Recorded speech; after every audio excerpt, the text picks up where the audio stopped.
Good afternoon, everybody. Good afternoon if you are on the East Coast, and good morning everywhere else in the U.S. Hello, hello, hello. Greetings to you all. How is everybody doing? Let's see.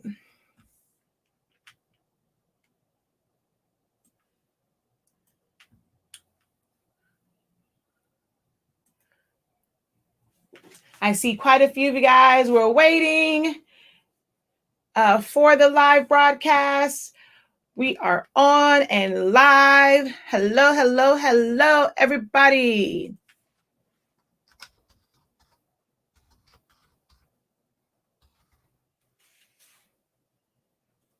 Come on in, come on in, come on in, come on in.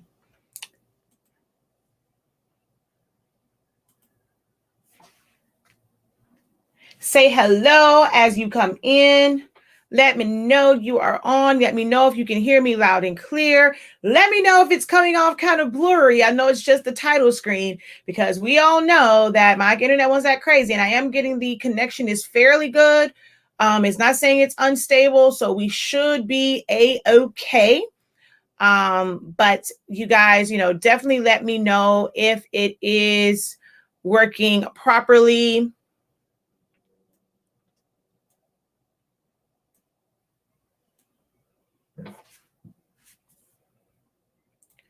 Make sure my sound is okay.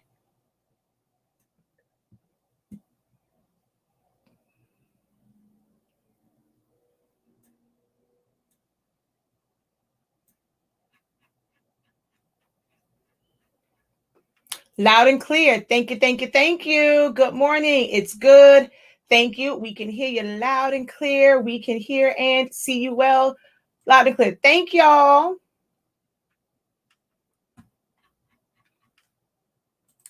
All right. As you can see from the thumbnail, we're going to make some yard signs from vinyl. You guys probably see me do the ones where it was printed vinyl, but this is going to just be regular adhesive vinyl is what I'm going to make these from. All right.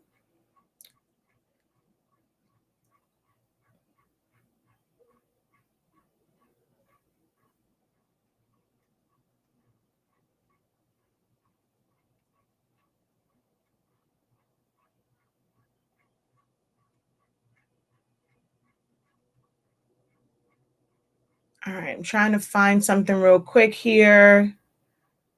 I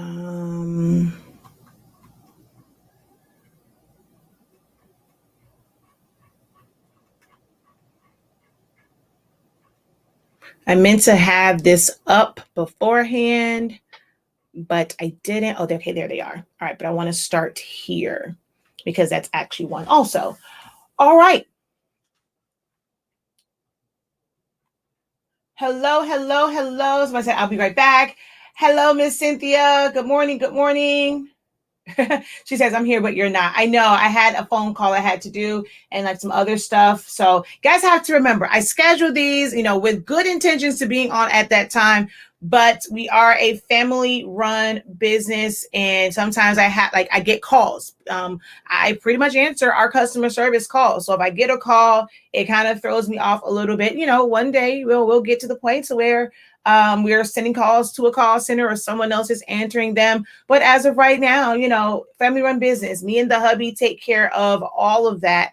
So our lives are pretty busy, with the fact that we also have 2 children. So, just bear with us. And I have, all good intentions to be live at that scheduled time. But if something comes up, a call comes, I don't like to feel like I'm rushing people off of a help session or a call, especially if it's something about products and stuff like that. So you guys have to be understanding, for those things. She says, good morning, Professor. I've been looking forward to this lesson all week. Hey, team. I'm new to this creator and she is fantastic. Why, thank you. Good morning. Feeling better today. Yep. Afternoon. Hey. Hola. Hello there. Good morning.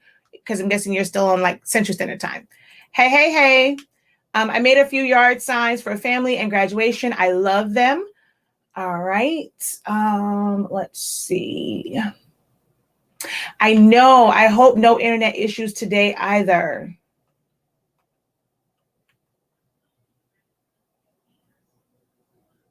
She says, I love how you answer your calls. You were very good to me. Thank you, Ruth. All right, y'all. So let's go ahead and get into this. We're going to have a quick 30-second break. And when we come back, we will be ready to get it on and popping. Make sure that you guys hit that share button. If you haven't hit share, make sure that you do hit share it out. You can share directly to your Facebook groups, to your Facebook pages from the YouTube video. So please be sure to share out the content. All right. But we will be right back after a quick 30-second break.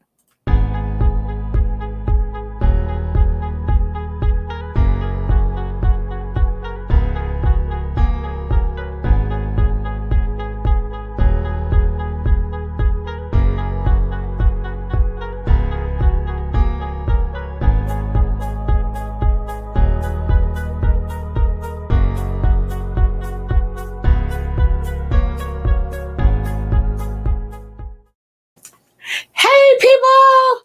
Again, hello again. Welcome back to another day. It is day 13. Ooh, Friday the 13th. Ooh, that's kind of interesting. Probably should have done something Halloweenish, like, or, people always assume, like, even though it's not Halloween, like, whenever it's Friday the 13th, it's like, it's you think about the movies and all that stuff. So it's Friday the 13th, y'all, and day 13 of Silaholics Anonymous Awareness Month for those who are doing like this as a craft, like you have a crafty business, or if you're just a crafter. So it's Silaholics Anonymous Craft Month, Silaholics Anonymous Crafty Business Month, HS Inc. Month, just all that wrapped into one. And all month long, I am doing videos that's going to help you in just your crafting, maybe just kind of unlock your creativity on the things that you can do with different design programs, with different cutting machines. I use a Silhouette Cameo to cut everything, and I use Silhouette Studio. But if you are watching and you are a Cricut user, or you have like just a different cutter, you can do these projects with any cutter that you have or any design program that you have. You just have to figure out, how to adapt and how to make it work for whatever it is that you are using. So hopefully these videos have been helpful to you guys. It's motivating you to really get out there, push your businesses, push your crafts, kind of push the envelope, maybe give you new, fresh ideas of things to incorporate in your business. So I really do hope that I am of service to you through this month and all of the videos and the content that we are bringing you. One of the greatest ways to say thank you, guys, it is free to say thank you. Just make sure that you give the video a thumbs up. There's a lot of people watching. We have the 30-second break. There are times like right now, you're not missing anything. Just go ahead, click out of the live chat. Just exit out. Go give the video a thumbs up. Make sure that you have hit that subscribe button and the bell so that you're notified whenever I release content, whenever I go live, which is pretty much every single day. Even outside of this month, I'm always live. And then also share.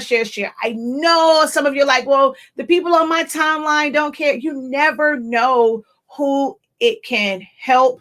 Some people are fearful, they'll kind of get into like the whole business stuff, but maybe it's just a mom or someone who just wants to be able to make something, it help me expand the audience, don't keep me all to yourself. So definitely share it out. That is the greatest form of free support. It is free 99. It's what they call that digital currency. So spend some digital currency with your girl and just share it out. Make sure you guys are using the hashtag. So even if you can't share it out, if you post something that you saw from one of our videos, either this month or if I helped you at all, 101 session, use the hashtag TPTM, which is the professor taught me. All right, so we do have a couple hashtags for this month. So we have hashtag SACM. So that's Silaholics Anonymous Month.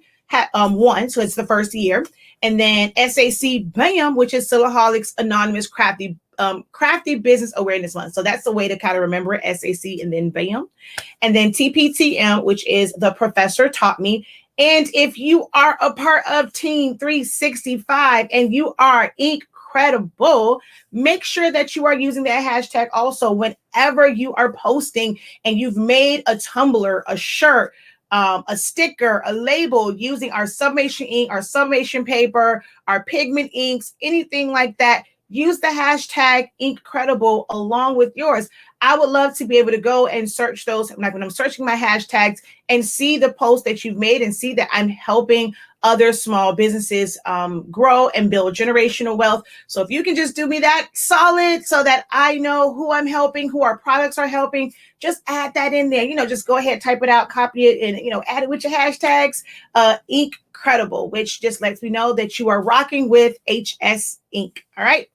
So I said all that, and I just realized I never officially introduced myself for anyone that is new here. So if you are new here, I am Shakia, the professor, which is where the TPTM came from. My company is Silaholics Anonymous, and we have a product line called Honestly Speaking, or HS Ink, and we sell sublimation paper, sublimation ink, pigment ink, chip resetters, a lot of different things there, a lot of resources to help you with using these printers, and sublimating and all that kind of good jazz. All right. And I do live videos, live tutorials pretty much every single day. This is my job. I absolutely love it. If you can't tell, I love what I do. And I do live videos. I do pre-recorded videos. We have live classes and master classes via Zoom through my academy, academy.silaholicsAnonymous.com. So I am pretty much everywhere to help you all. So today we're going to go through vinyl. We're going to use vinyl again. This was vinyl week. I think only 2 days we did things with heat transfer vinyl. Because next week is t-shirt week, and a lot of the t-shirts will have vinyl. So I wanted to mix a little bit in here, as far as a little bit of adhesive vinyl, a little bit of heat transfer vinyl. I didn't necessarily do a shirt this month strategically. Sunday, we did the wine tote. We did the HTV on the canvas. So we have those, and then we'll get into like shirts and stuff. Someone did inbox me and ask me, have I ever put HTV on a mug? And I have not, because I don't feel like that's where you should use HTV. The adhesive vinyl works fine for that. I know for like the glitter one, people want more of like that glitter feel of HTV, but I've never done that. So I'm pretty much, when it comes to heat transfer vinyl, heat transfer vinyl, I'm pretty much going to put it on some sort of fabric.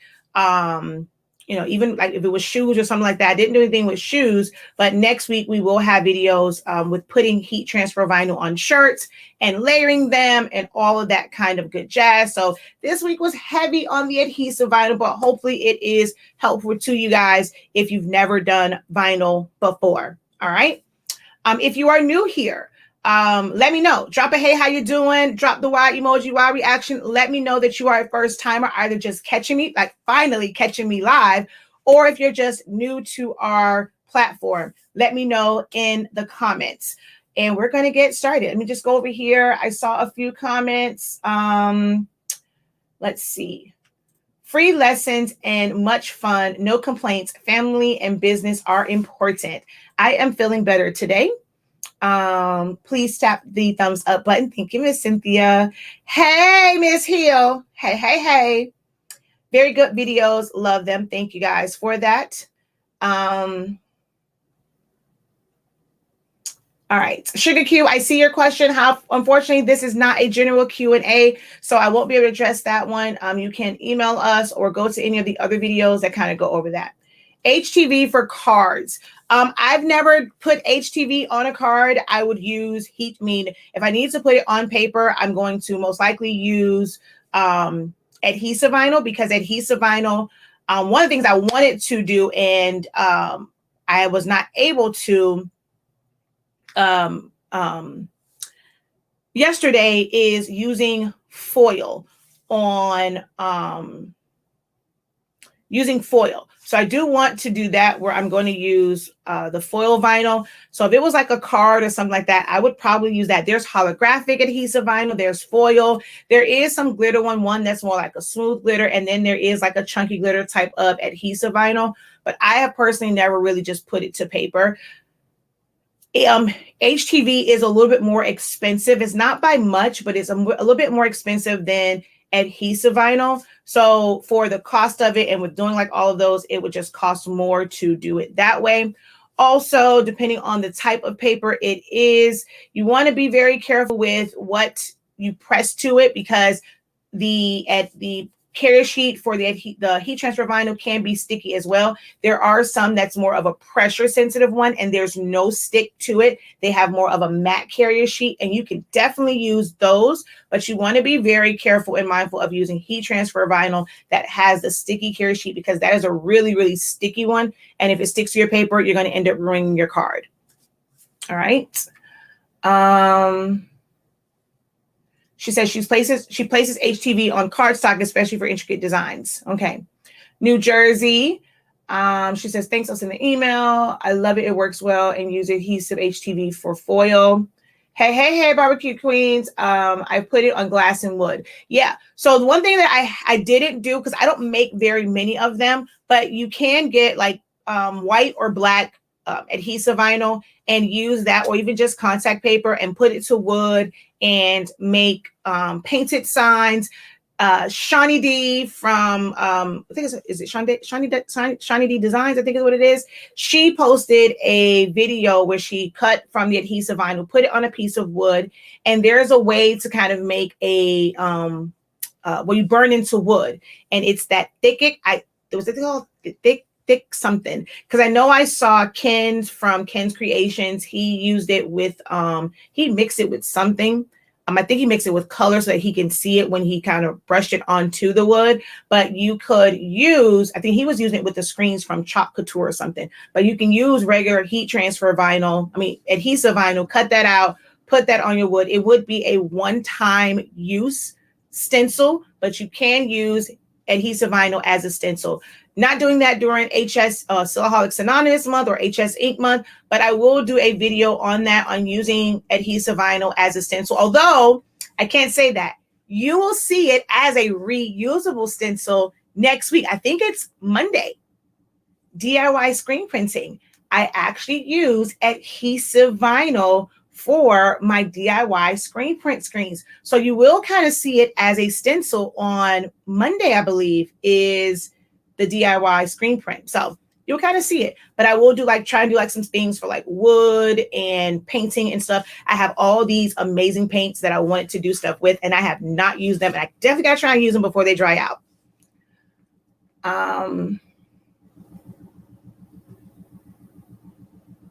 All right, so I'm going to just share with you guys. I'm going to go to, I don't know what happened to my share screen. It came off.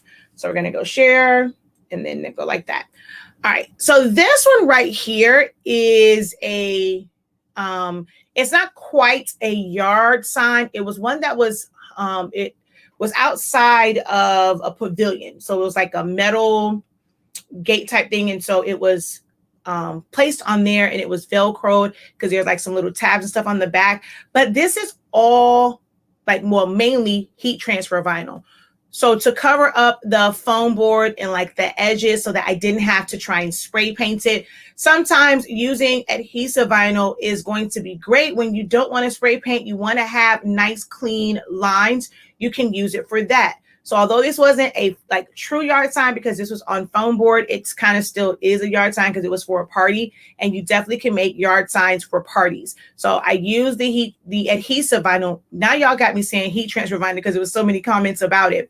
But I use the adhesive vinyl along the sides, and then this is adhesive vinyl. So it just makes it a quicker process versus trying to paint it or make a stencil. So there are a lot of ways that you can use it. The images here are just regular prints. So they were printed on regular cardstock, but the top part of this, just to really make that pop, this is adhesive vinyl on top of it. So I guess I have done it on cardstock.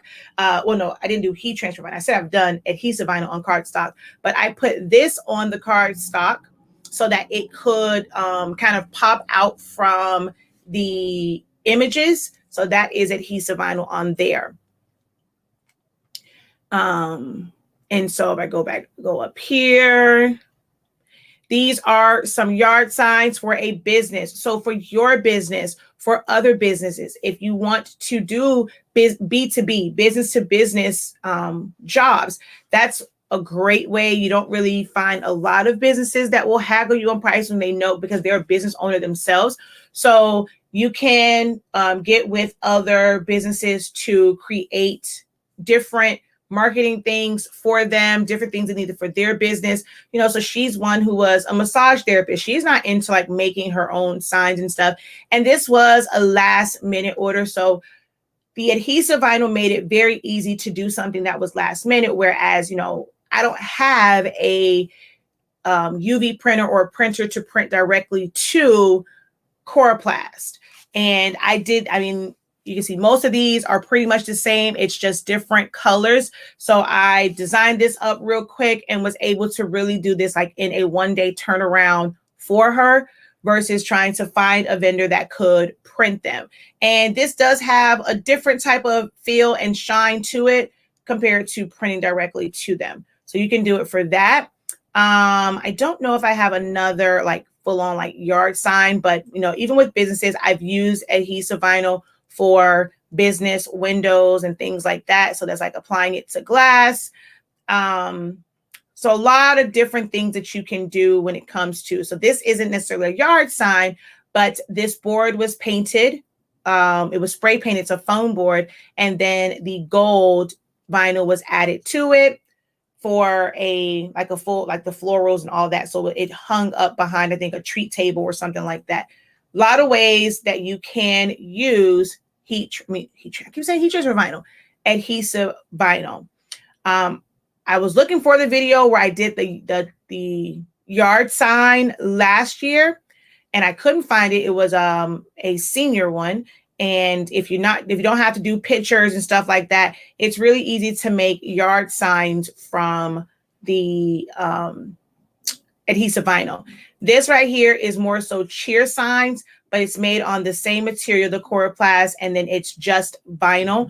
So think of it as doing the same thing if you wanted yard signs and it spelled out a school name. Maybe you want to get with schools, booster clubs, cheer teams when they're on the sideline. You know, they have signs that they hold, but maybe they just want something that's in front of them. So there's sometimes grassy areas around them, you know, hopefully not where they're stunting at, but somewhere, and they can have that. Or they're doing a fundraiser of some sort and they want to have the name of, you know, their mascot in front of their table when they're doing a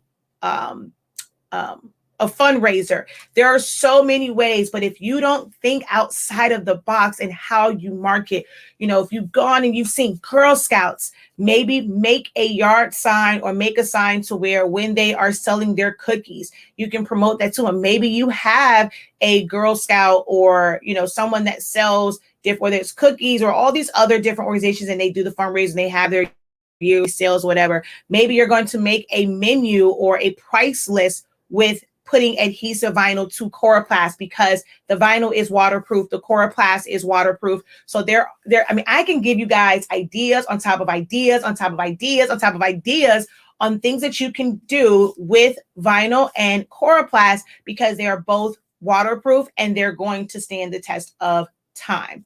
All right. So hopefully that gave you guys a little bit of inspiration on what you can do. And then, of course, you guys have seen me do these. This is not regular cut adhesive vinyl. This is fully printed. I've talked about this before, where you will have to have it printed with an eco-solvent printer, and then you apply it pretty much just in the same manner that, I did these. All right.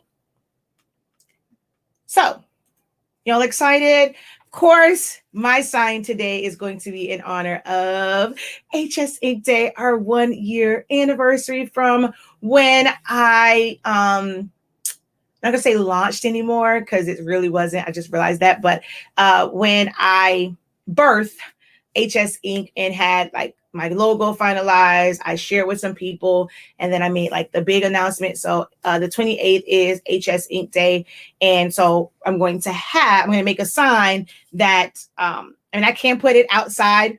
Oh, that's another thing. If you are somewhere, especially if you don't have like a gate up, before it probably would have benefited us, but now we have a gate up and people probably won't see it. But if you have an open yard, looking for ways to promote, if you know that you have people that walk their dogs, they're jogging, they're playing with their kids in their neighborhood, what better way to advertise your business than creating a yard sign for yourself, having it in your yard, and just kind of put on there,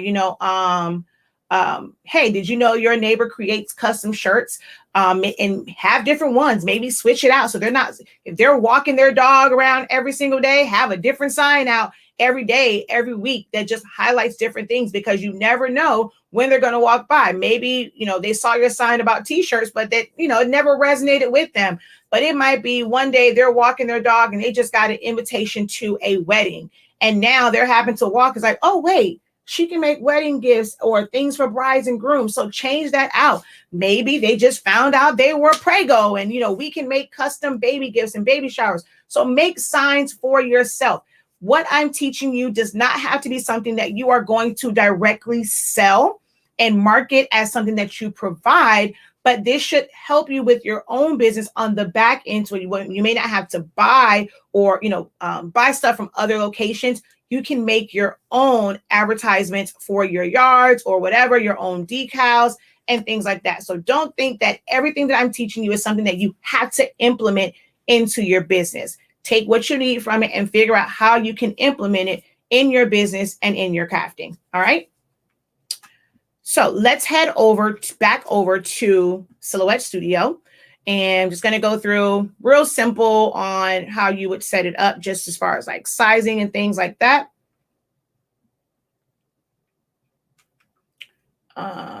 She said, oh, when you put it on wood, that was your most viewed short. All right, let's go back over here. Ooh, why are you all twisted? Got me twisted over you. So for me, whenever I am designing, I always start in the open area. You're going to decide how big or small you want it to be. The other things you can use this for is the yard cards if you want to make your own. Cutting coroplast is a little bit harder than like foam board because you have to go with the flutes or against the flutes. So sometimes it's a little bit harder to get clean cuts when you're cutting coroplast. But if you wanted to make your own yard cards, you can make vinyl really only up to 12 inches. So maybe it's like smaller ones, or if you want to piece them together. Vinyl is a material that if done correctly, you can line them up and it's not as noticeable where that break is. So you're going to start with your drawing tool, a rectangle, and you're just going to make a box. And then you're going to go up here to the top. And this is where you would size it to the size that you would need. So if it was a width of 12 and a height of 18, so you're going to put that in there. And so now you have your template, which will tell you, how big to make your design. If you are using a bigger size, so let's go 18 by, no, I did that wrong. So my width would be 24 by 18. Or if it needs to be bigger, smaller. All it is creating a rectangle to start it. So if you're doing something that is happy birthday, you can create the word art that has like the letters and words going everywhere. You can use this to make birth announcements. They don't also have to be yard signs. If you put something to hang it, it can be on a door, hanging from a building, hanging from the ceiling, anything like that, to like for birth announcements, for birthdays, happy birthday, memorials, all of that can, like, these things can be used for. Oh, that's the picture I was looking for. The one that I made that was a memorial sign. That's what I went to here for. Do I have that on here? I don't know if I have that. I think this is all, oh wait, wrong way. I think this is all grad stuff. I don't know if I have, oh, here's the ones that I did. This is all adhesive vinyl. So you can make signs and they're not printed. These are really quick turnarounds to do. About to come up on the new season. So maybe you can even start now by making yard signs at the beginning of the year and say, hey, a Silaholics Anonymous high school senior lives here or something like that. I mean, you can put signs, like start selling to them now in the fact that they have a senior, not necessarily a graduate, but they have a senior. Let's see. Okay, no, that's the one I just went to.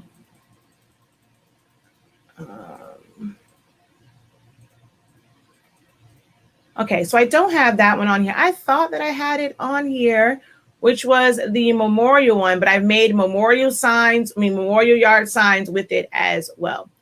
All right, so let's go back over here.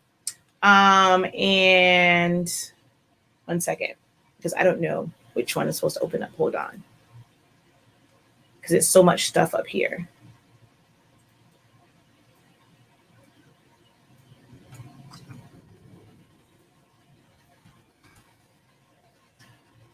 Where do you purchase the boards? Well, I purchase mine in really big sheets. So if you're doing a lot of these and you want to see a good profit, a good revenue, you want to try and purchase things in bulk. So I buy 8-foot by 4-foot pieces of Coroplast and I cut mine down myself because it's a lot less expensive. You can go to Home Depot, Lowe's, different hardware stores. They will have it. I've never checked on Amazon to see if you can buy Coroplast sheets on Amazon. But if you look in your area for a sign supply shop, any of those, they may sell the big sheets. If you have a truck, you can, put the whole sheet in there. Or if you need to have it cut down, they may charge you a few bucks to cut it down to where it can fit comfortably in your car. But try to find a wholesale place for sign supplies. That's where I get mine from.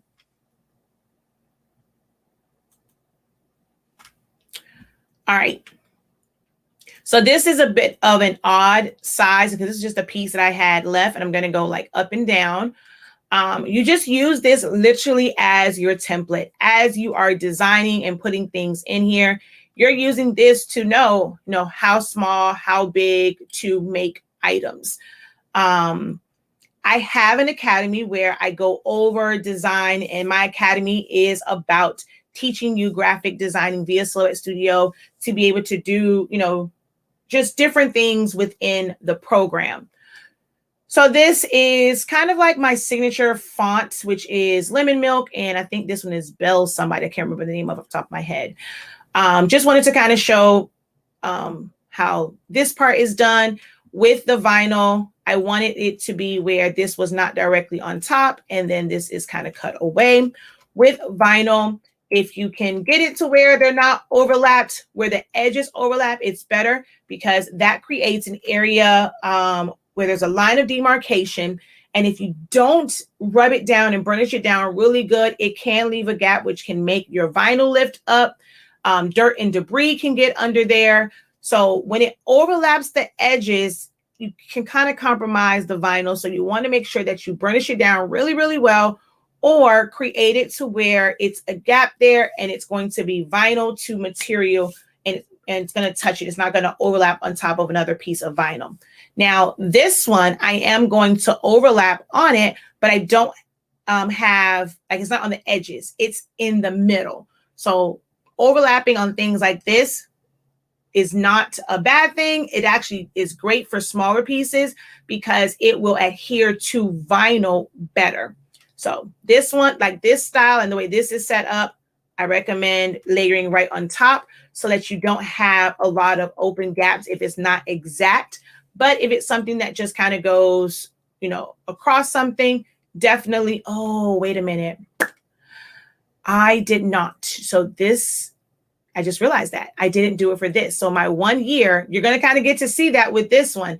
My 1 year and my happy, I forgot to subtract it like I did this one. I was going to show you real quick how this was set up. This is a part of our branding and logo. So this was already kind of created on a different page. And so I just kind of brought that in. It was super, super big. You always want to use this part to adjust it. So since this part is not done, I'm going to just show it as an example from here. Once you go and have it and you know where you want to put it at, you're going to select the top element and the one that goes on the bottom. You're going to go over to modify and you're going to hit subtract all. It's going to look like nothing has changed, but you can move this out of the way and you have this here, that gap, and that means that this is going to fit right in that area. Hopefully, you'll be able to get it to line right back up when you are putting down the physical vinyl. Just going through like text stuff, all of this is just text, it's not shapes, but you can make it from shapes that you trace and recolor if you want to do a bunch of different colors of vinyl.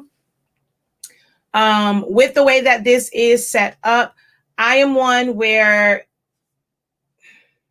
I don't try to save vinyl space, I guess, if it's going to make it easier for me to lay it down. So when I'm making this one, this is finalized, right? I don't take away from here. You're going to set it up to cut. So I'm going to select this one, hold down shift, select the K, select the bottom of the drip, select this K, and then this one up here. And I'm going to hold down Alt. I like keyboard shortcuts. You can easily right click and duplicate. I'll do that for this one. Oh, I grouped that together. So let's ungroup and delete this. And then I'm going to group this back together. And let's just ungroup this now. So you can right click and choose duplicate. This one, I'm going to use my favorite thing to do, which is keyboard shortcuts. And the keyboard shortcut to duplicate this is to hold down Alt, click, and then pull it off to the side. That is a quick way to duplicate. And then we have the cyan.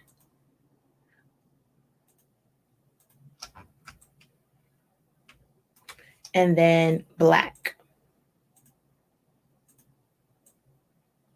And those were not grouped together. So to select these, I'm going to start like for this one, held down shift and just went from the side. For these, I'm going to go to the bottom, hold down shift, drag up, and then select to the black, and then click on the H. So now all of those are selected, and I can duplicate that. Another way, Control up, and that will duplicate it also, or your up arrow, your side arrow down, any of those will duplicate it also. Multiple ways to do pretty much the same thing in Silhouette Studio. So we're going to group that, right? I cut this all as one, and it's going to line up. Some people may feel like this is a waste of vinyl. You can go in afterwards, or you can, before you cut it, you can create a box that's going to go here so that you can cut that with scissors. And then this is a pretty, significant piece that you can keep. This can seem like a waste, but I'm telling you, when you're doing a bunch of signs, you don't want to have to piece together like every single sign, every single piece. So don't consider this to be a waste. If you are doing this for profit and you're selling it, you need to account for how big this is. So that's how you're going to charge them. This was a 16.75 by 18.1. Now this does not fit all on my cutter. It's only 12 inches. So if you kind of had that, you would have to make the decision to move a certain part of it. I often get questions like, oh, well, how do I make this fit? And sometimes people just don't think about just simply rotating it. So if you go to your transform and go to rotate it 90 degrees, you can get this part to fit and keep it as one, but then this is the only part that doesn't fit. So I am going to go ahead and ungroup, and I might as well move this right here, and you'll see where I'm going to cut that away so that I can put that on the board, but at least the rest of this is together. And then we're going to go back over here and change our page size. When you're doing this, I find a lot of people do this. They take their reveal down, and then they're wondering, why is it that my vinyl or my image, my HTV or whatever it is, it got cut off? I know you want to see where to position it, but when you are designing or placing things on your mat, please make sure that you have your transparency all the way up so that you know that your page size is going to be the correct size to cut it. So this needs to be a full 12. And then my height, I'm going to go 20. That's actually a little bit too big. Oh, that's actually pretty good right there. So you want to put here what size vinyl you're going to actually put on your mat. So make sure that you guys are doing that. As far as cutting it, I'm going to go to send. I use my Cameo 4 for this, and it has different auto blades. Like I can put the ratchet blade in the adapter and it reads as an auto. So you'll see here, auto ratchet blade. I prefer that one. If this ever happens to you to where there is no red outline, just select it and then go cut. And you're going to get the red outline, and then that's going to cut. And then over here, my cut settings for this is 2. I take this down to either 10 or 11. I use a Cricut mat, so mine is a bit thicker. I need a little bit more force to get that blade to really apply pressure to the cutting strip. So I go a little bit higher. If you're using a silhouette mat or no mat, you may be down closer to like anywhere from 7 to 9, maybe 10, somewhere in there. You do have to find the sweet spot for your machine. They are not all created equal. And then my speed, something like this that's not very intricate. I normally have it print pretty fast, and I'm not used to the speed of the 4 and being able to go up that high. With all the other machines, the max is like 10. So for me, having it really high is around like 6, 7, because it's not max, but it's high. In retrospect to the Cameo 4, the fact that you can go up to like 30, 7 seems very slow, but it really isn't. On all the other machines, I use about, anywhere from 4 to 7. And I kind of stick with that even with the Cameo 4. And then you would hit send. So that's just kind of just in general as far as how you would set something up. So you would set your design up and then split it apart. Now, these over here, I'm going to group it, would kind of be the same thing where I would leave all of this where it is. And then just to kind of take up space, I'm going to use this one and pull that down. And now that will cut in here and I can lay this out. Although I think one of them I did end up having to, I think I separated this one because it was a lot of dead space, but I'll make it work on the board. She says, this is absolutely awesome. I appreciate you very much for teaching us how to do this. I'm in awe of how talented you are. Oh, she gave me my flowers. Thank you. It would be crazy to place each piece. Wasting a little vinyl is so worth the headache. Yes, it is. OM to the G. And especially if you price it correctly. All right. So I have all of this already cut out. We are going to switch over to my table and we're going to put this on this Coroplast. This time I did put in the link, in the description, the link to my vinyls essentials list on Amazon. I think someone said, Danny said, you can definitely buy 12 by 18 and 12 by 36 Coroplast on Amazon. So yeah, I figured, you can. Amazon pretty much has everything. I have just never purchased it from there. I just kind of purchased the big sheets from my local company. All right, let's head over here. And we're going to weed.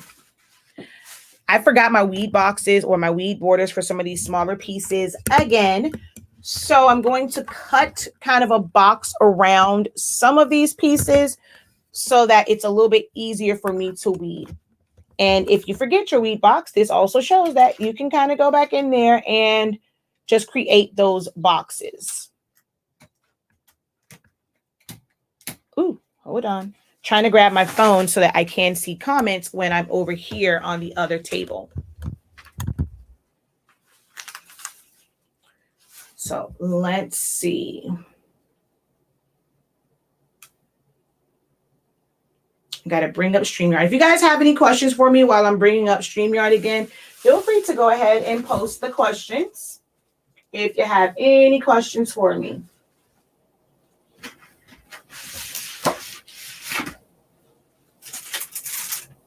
Okay, I don't see my X-Acto knife. Oh, here you go.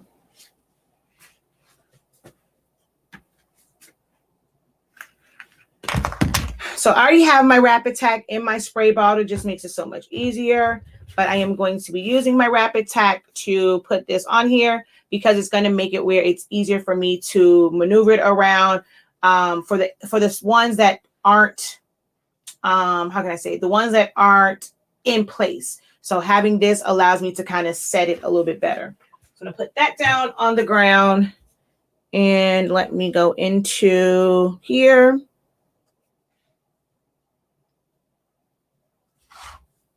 No cam, no mic.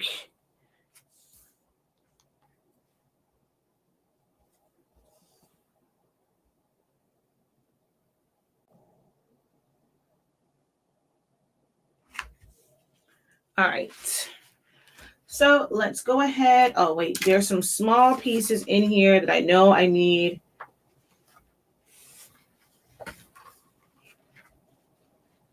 Oh, no. Oh, no, it's right there. Oh, it's actually just not really that small. I should be able to weed this and not have any issues. Yeah.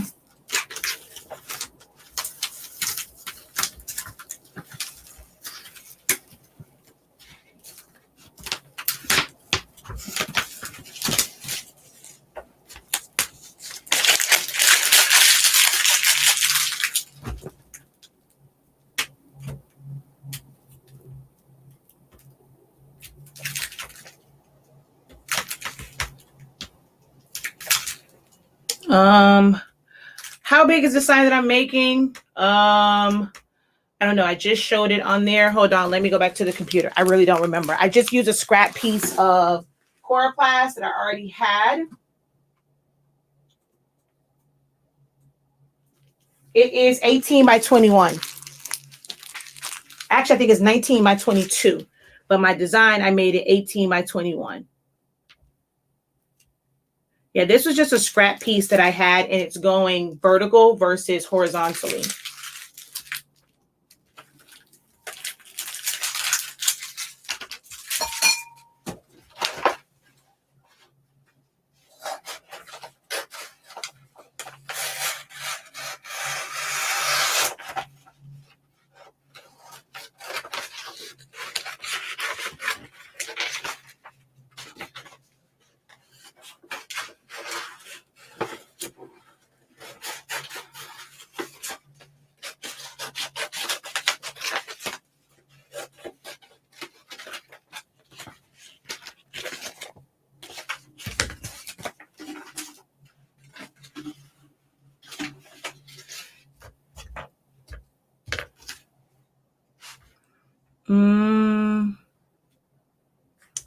You're welcome.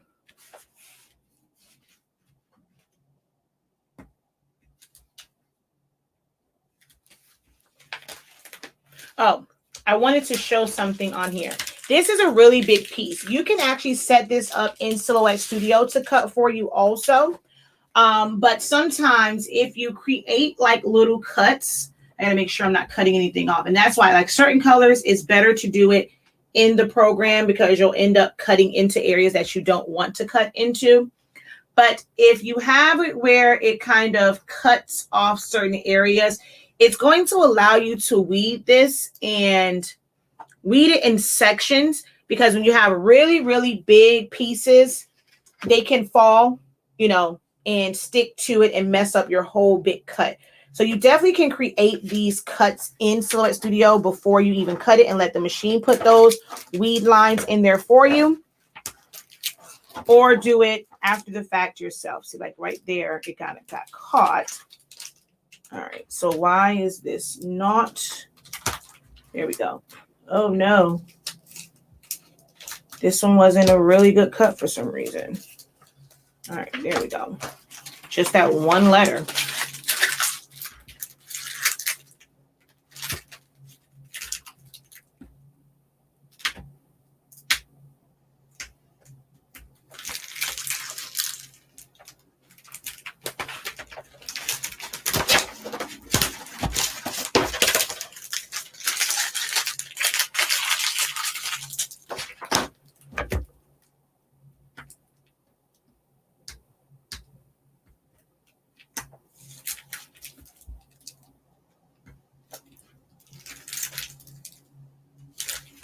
right.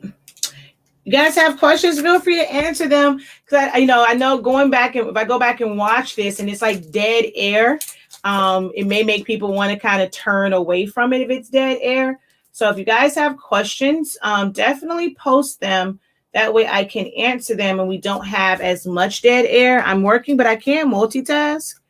If there's any questions you have about incorporating this in your business, feel free to ask.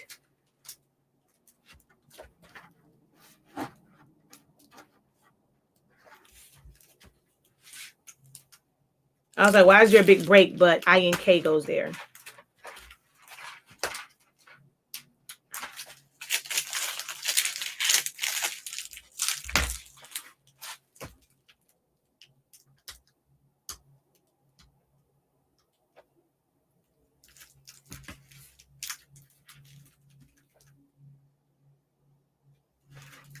And I mean, I could easily have these cut out. I feel like some people don't realize how long, or like the full process to do certain things, how long it takes to do certain things.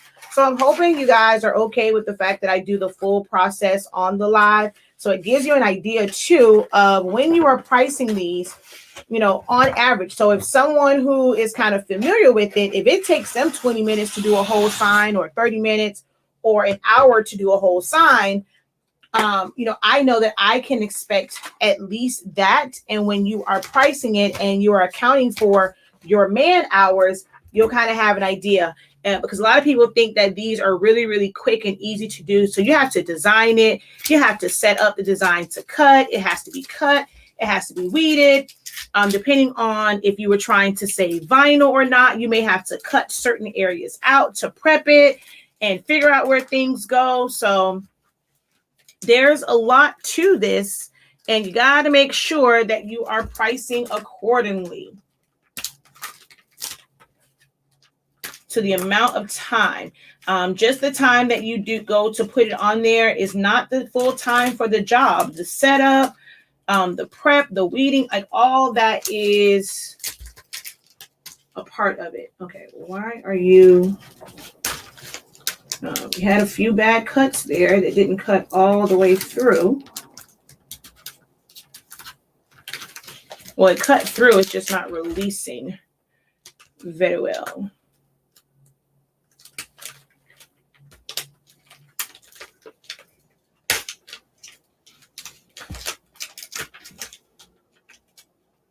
I'm going to take my one off. And I'm just going to put it back down myself. All right.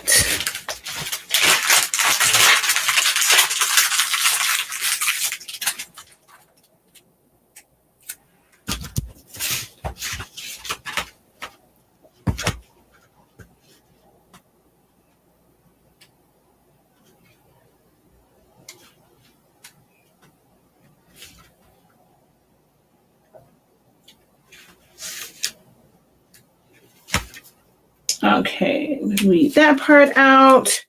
And I don't remember what I want to say. This is one, and then that is the other one. Yeah, I think that's how this goes. These are placed down together. And then this side is one piece. And then now just our cyan. Can we purchase 651, 631 vinyl in bulk and where? Just search. There's so many different places that are distributors of it. Again, I get mine locally from Economy Signs here in Miami, but Brilliant Vinyl, H&H Sign Supply, signwarehouse.com. There's a lot of different places that you can order vinyl from. Some people will do like bulk where it's in sheets. I personally don't purchase sheets. I purchase rolls of adhesive vinyl. So I don't really do the sheets. Okay, I can't see where I'm cutting. I don't want to cut off. I know that there is, okay, that's right there. I just want to split this in half because this is a pretty big piece. And I should have put weed lines in the program. but I didn't. Hi there, just tuning in. Was just wondering what was the jug of solution you used for that you held up? Oh, you'll see it in a minute. That's for wet solution. You'll see that.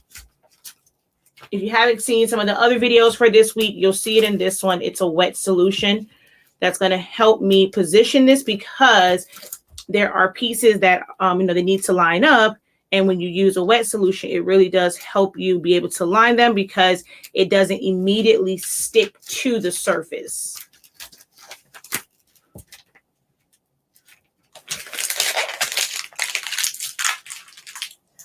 I want to do a yard sign for my granddaughter's graduation. What material would you use to sublimate on one, and what other materials can be used for that project? Where do you purchase them from? Well, sublimation ones is not going to be like this, not on the Coroplast. You won't be able to sublimate. If you want to do one where you're sublimating, you're going to look into getting the fabric ones, and just look for different sublimation vendors that sell blanks, and they have the ones that you can sublimate to, but they are a fabric sign for those, not Coroplast or foam board or anything like that. So there's really nothing that you can get where you're going to sublimate it for Coroplast. This will melt. Now, if you're trying to do this, then it's just vinyl.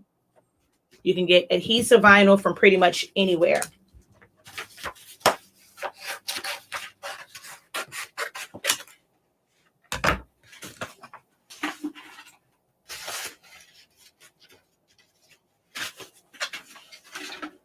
Okay, so this first piece, I'm going to put it down. Let me see, can you, okay, I'm gonna pull this down some. I'm gonna put this one down by hand, because it's just the top piece. Like all of these, I'm gonna be able to put down by hand. So I'm gonna take this off of here. And to prevent bubbles, which I forgot to clean this off, so let me first. This is a rapid tag, but it's also a cleaning solution. So I can spritz this down, and then I can wipe it. I can wipe it off to clean the surface and make sure there's no dust or debris underneath there that's going to cause imperfections in my vinyl. So I'm just going to clean the top part of that, make sure that there's nothing on there. I kind of always take my hand across, just making sure there is nothing, like that little black piece. Don't know where that came from and why you keep staying there. So just kind of rub my hand across it. So now I'm going to spray that top line, because I'm going to place all of these individually. So this is going to go right here in the corner.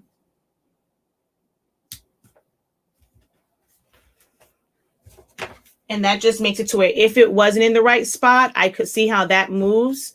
So if it wasn't, I can lift it up, put it back down.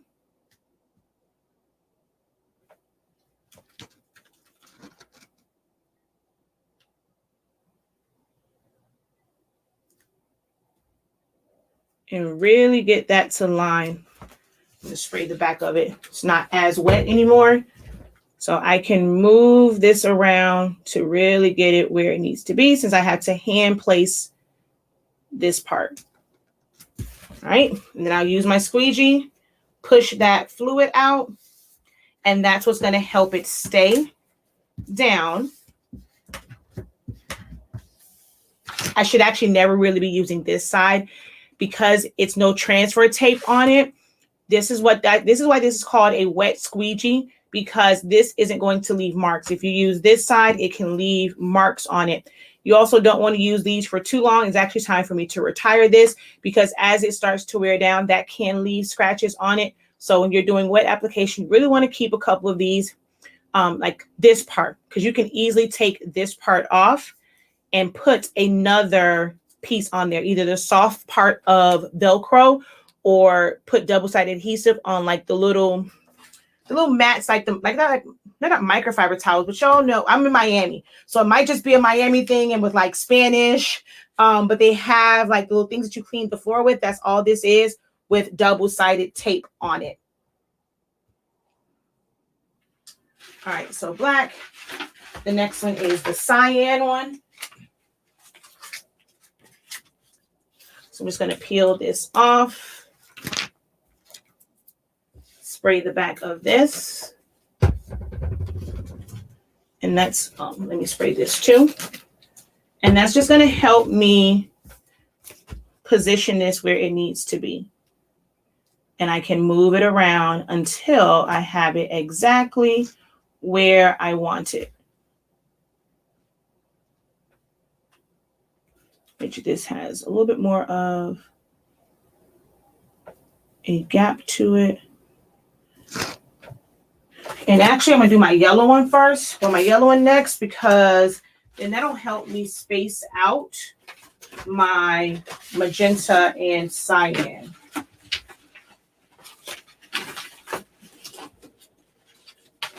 So here's my yellow one.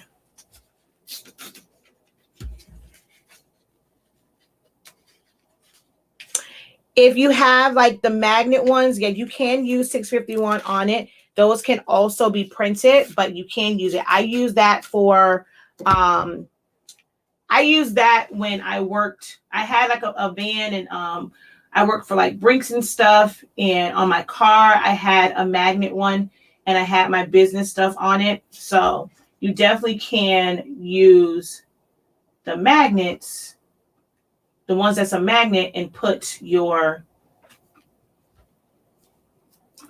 your adhesive vinyl on it to create a sign for that you can put, like a business sign you can put on your car. So it can be printed or with vinyl.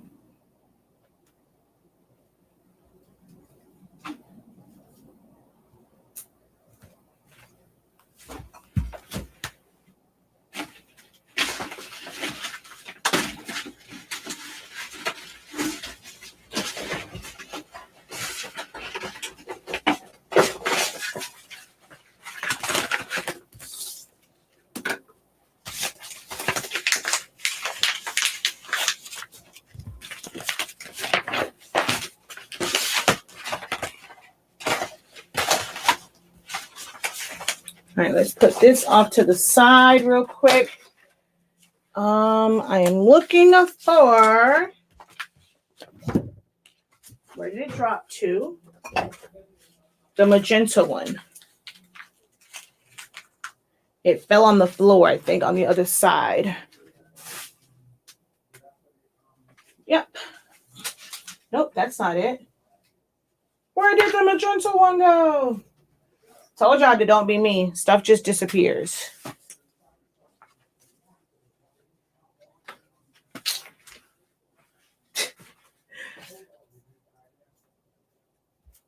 Where did it go? Oh, here it is. Hidden behind the transfer tape. No, this is not foam board. This is Coroplast. Foam board can be used as a temporary one, but it would not last very long because if it gets wet, there's paper on there. So that would not be something that you would use for longevity purposes because it is paper.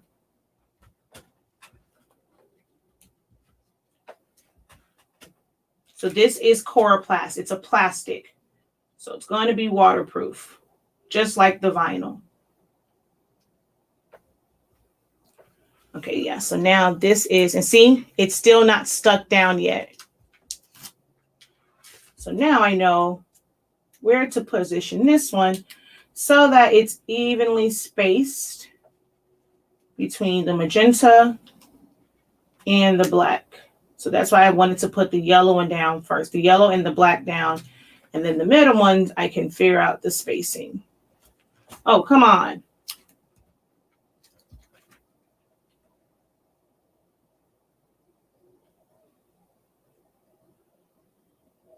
Okay, there we go. All right. And then I would use my squeegee to push the fluid out so that it would then fully stick.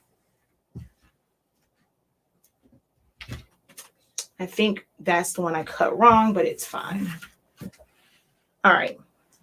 Now, I'm going to apply transfer tape so that I can apply this all as one piece.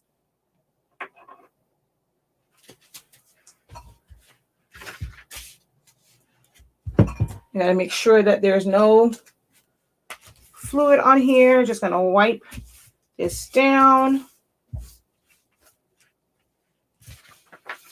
I'm gonna move this out of the way temporarily.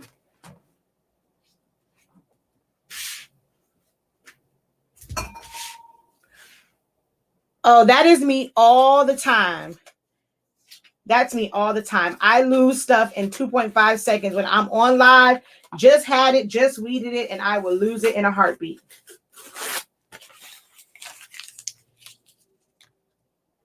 Oh, wait, you know what? I gotta find those colors. I need to do mine. I need to save that where I can have cyan, magenta, and yellow as hearts. Oh my gosh, I didn't even think about that when I'm doing certain stuff. Man, I'm telling you, these colors look so amazing together. All right, this transfer tape is pretty old, so it keeps giving me issues. So this really does have a shelf life because my transfer tape just keeps giving me issues and keeps breaking.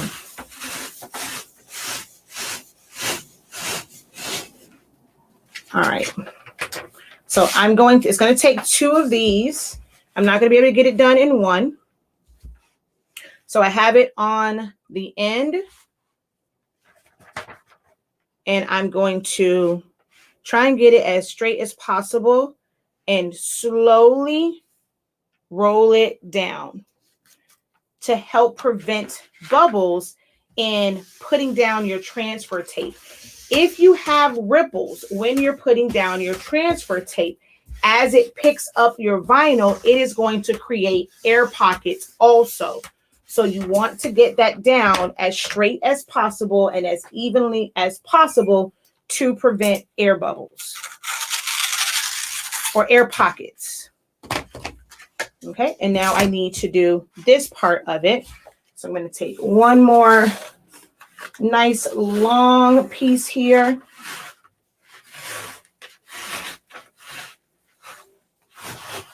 And so I'm just holding the top and then rolling it down my body so that it comes off like so. It's, oh wait, you guys can't see that. Hold on. So it's like this one long piece that I'm pulling away from it, and then I'm holding it down at the end of this. I have to make sure that it is going to fit. And then with it down, kind of rolling it towards it. And then I'm going to come over some more. You may not go straight, so you definitely want to give yourself a little room just in case you go crooked. But I'm going to sit that down and then really just take my time with making sure that that goes on nice and flat.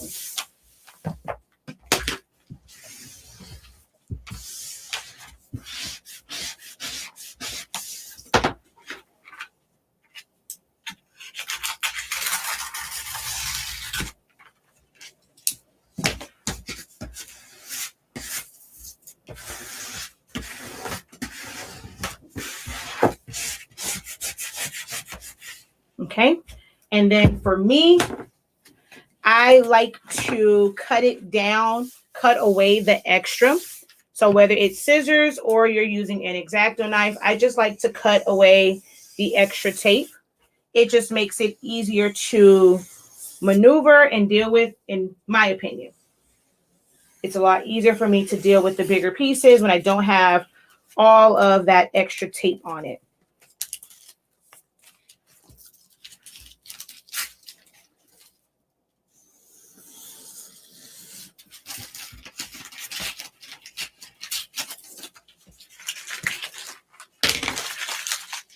So here is piece 1. I'm going to go ahead and just mask off all of them first. And the paper tape does really good with lifting it up. This, you can also, if you haven't seen the videos this week, you can also use the clear tape.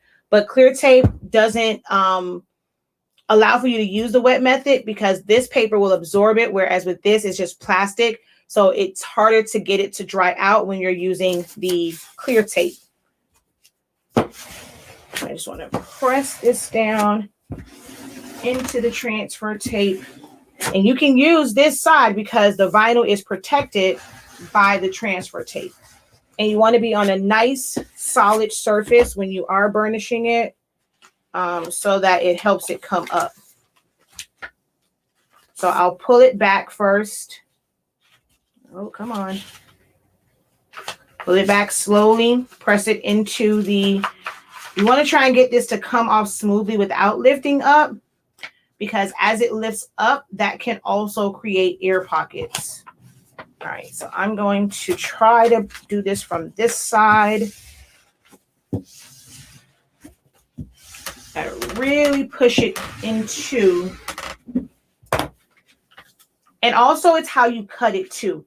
If you cut it too deep to where you cut into the paper part of your vinyl, it's not going to want to release the vinyl from the backing because you cut like a well into the paper.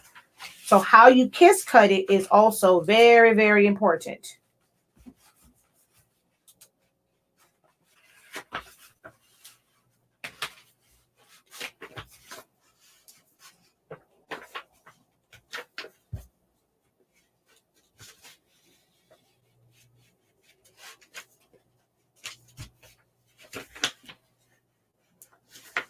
It's like every other letter wants to stick.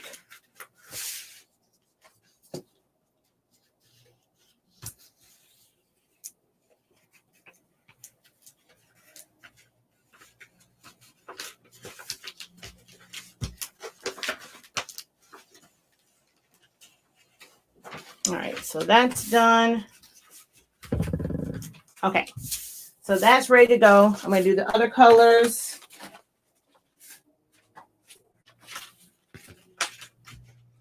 Now, this one, I'm going to show you kind of the difference, like how it will stick better. This, I'll probably be able to get down because it doesn't really matter where this one goes because I didn't create a channel for it.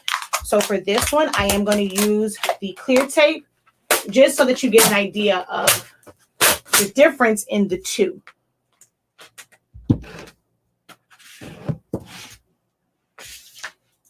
Another way that you can apply this, if you get a lot of static, is to lay your transfer down and then apply the vinyl to the transfer and smooth it that way.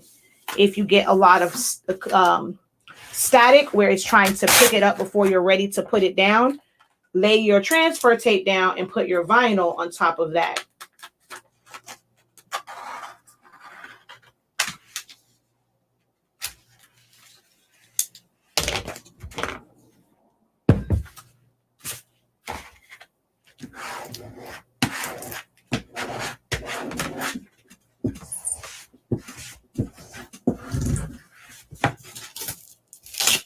Look at how that peels off of there without any hesitation.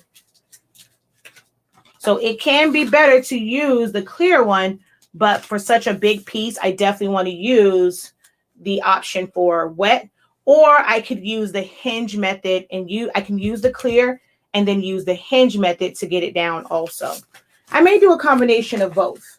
Oh, I forgot to cut this down.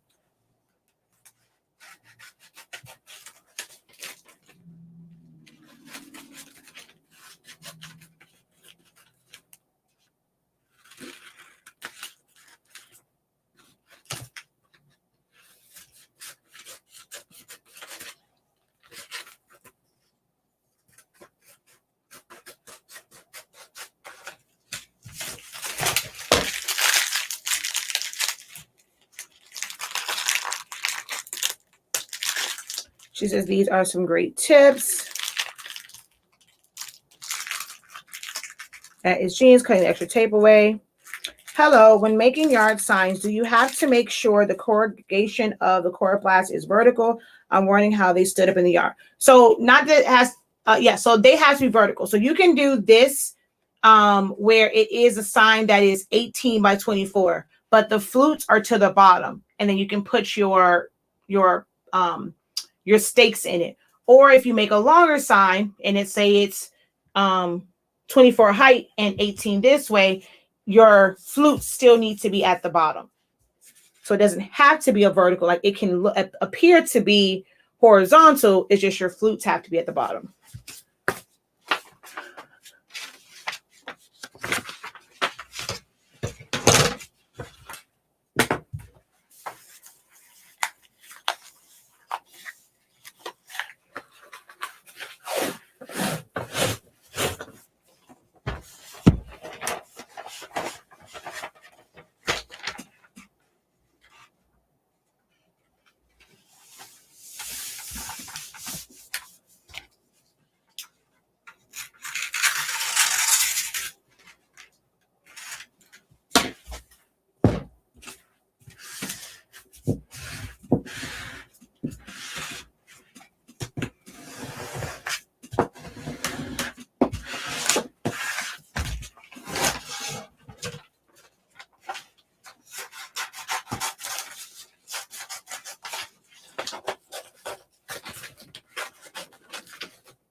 See, this one came off better. I think that was just a bad cut, because this one came off a whole lot better.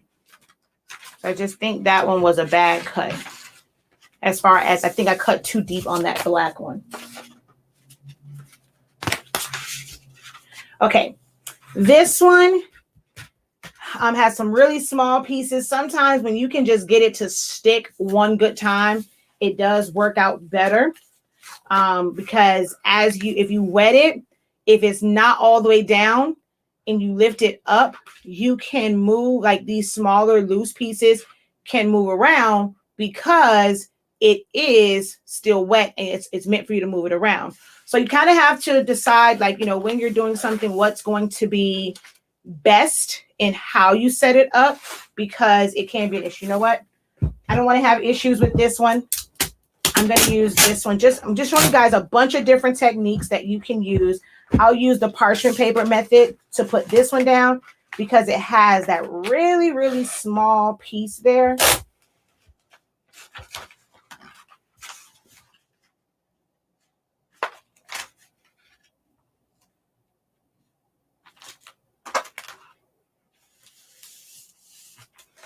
I got a ripple. I didn't pull enough tape out, and I got a ripple on that. I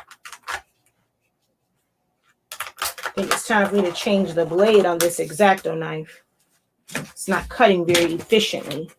Yep, I got a ripple. All right, I'm going to try and get this to come up since I didn't burnish it, and get that straight.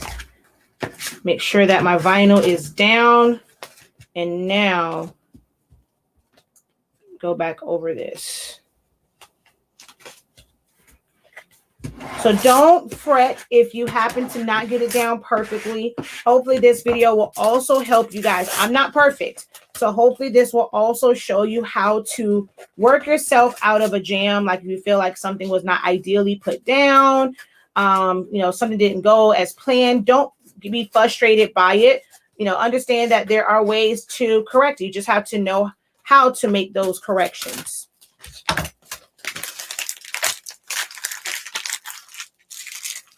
I want to make a really big sign for my son's graduation. This is so very helpful. Yeah, and if you get the coroplast sign, that's like the really big ones, you can do big signs and then use like the hinge method to get that to go down. All right, this is a big one, so I definitely want to use the wet method for this.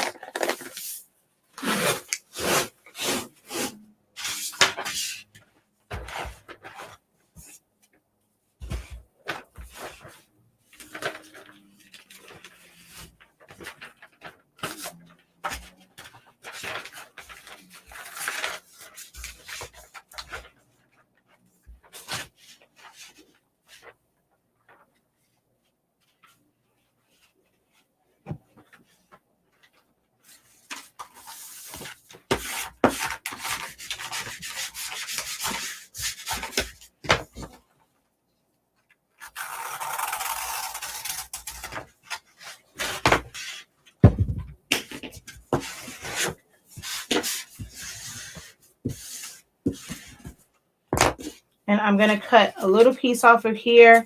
It's like barely to the top of the, like it's like right. Okay, it's time for me to change this blade. It's right to the top of the eye. So I'm going to put this like this, so that I have a little bit more working space with where that eye is. Later, Jessie.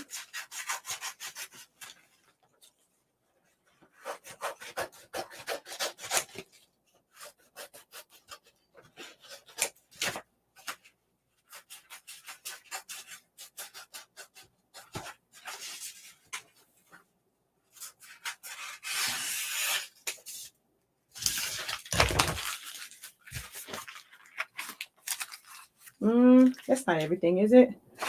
Okay, I have this pink, this yellow, this blue. I'm missing the other magenta piece. Oh, here it is. So this one.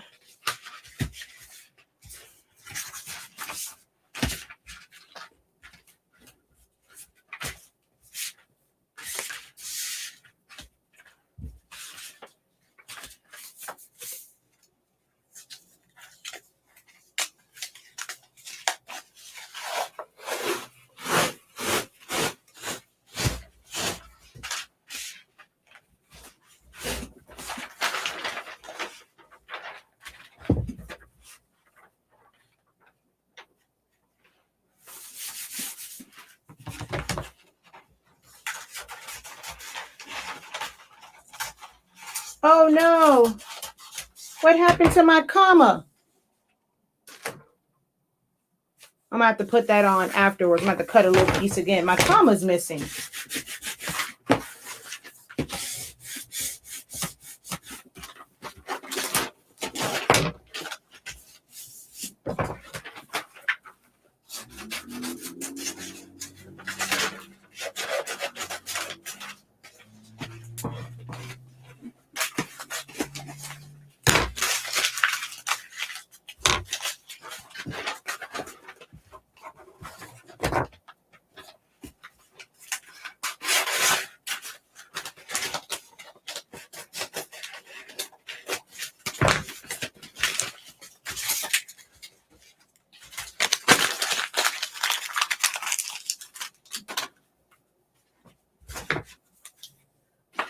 Okay, I'm going to have to make a quick adjustment because I need to bring over my, what's this thing called? I can move all of my tape off.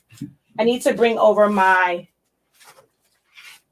mat because the lines on it will help you with lining things up. Also, if you have like a T-square or a yardstick, that will also help. I'm going to bring down my mat. I can never leave this just out. I don't ever have enough space for my mats. All right, let's put you up here and move y'all over here.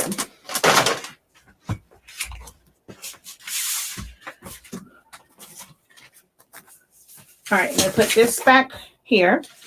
Let's see.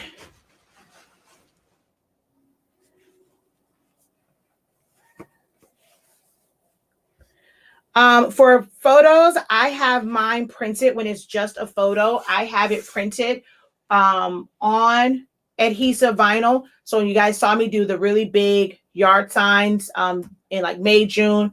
Those are printed with an eco solvent printer and it's just one big print.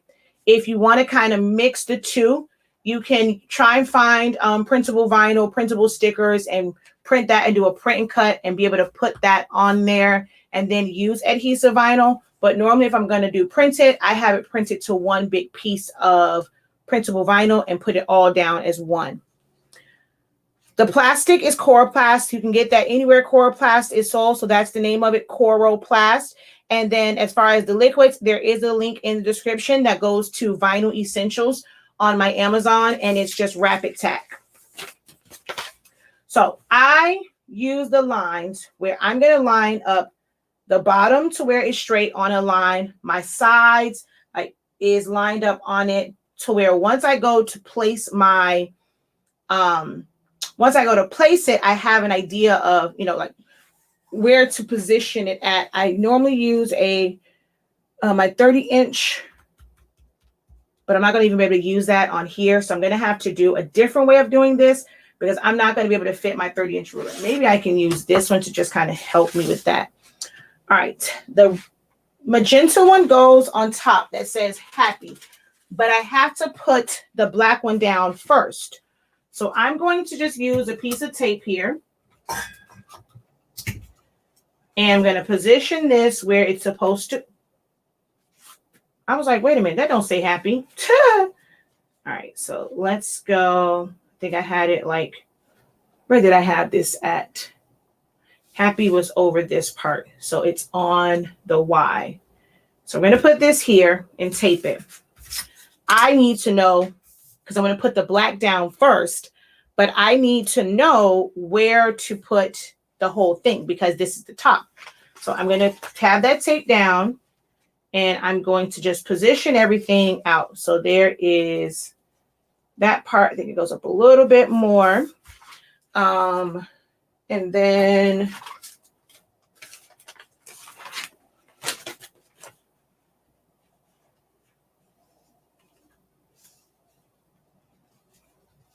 okay, so I can come down just a little bit. So there is where it needs to pretty much be with the bottom half and like the top half. So I know where to put my black one, my black one first, because that's going to go down first because there are pieces that layer either other pieces that layer on top of it, like the drip. So I have to put this one down first. So now that I know where that is going, I'm going to take this off. I'm going to kind of use my line here also to kind of give me so I can make sure that this is straight and it's on my 15-inch, or you know what, I'm going to use a piece of tape. So now that I know it kind of goes to where my 15 inches is, I'm going to lift this up. My masking tape would have been better, but I am rationing that out because I cannot find that masking tape anywhere. I use the Dollar Tree one. I'm probably going to have to go like to Dollar General and find another one, but I've been to so many Dollar Trees and I cannot find, that's too short. I cannot find this masking tape. And I normally get it from the Dollar Tree. So I'm going to take a really long piece here.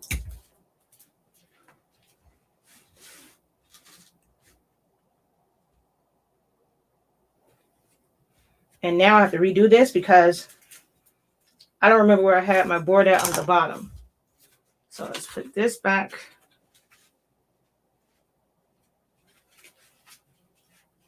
Here again.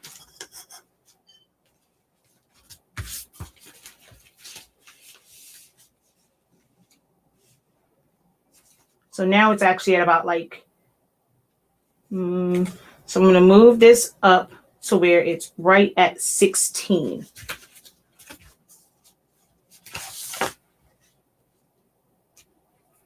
I'm going to put my piece of tape along that 16. So from here to here.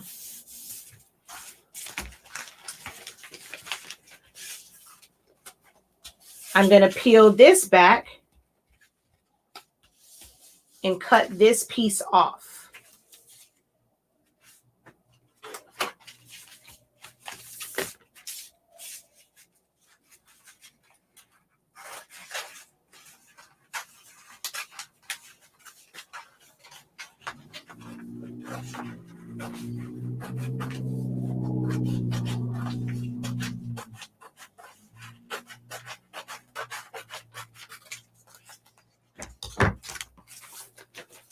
All right, I'm going to check my center position. Okay. And I just need to make sure that this is, well, it really doesn't really matter where this is now because I know that this is going straight across. My center line,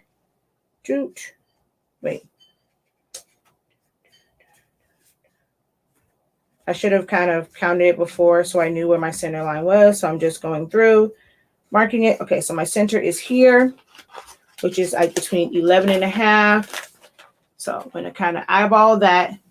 And now, because I cut that right to it, I'm going to bring this up pretty much right to that line.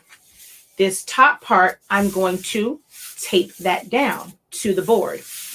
Then I'll be able to lift this part up.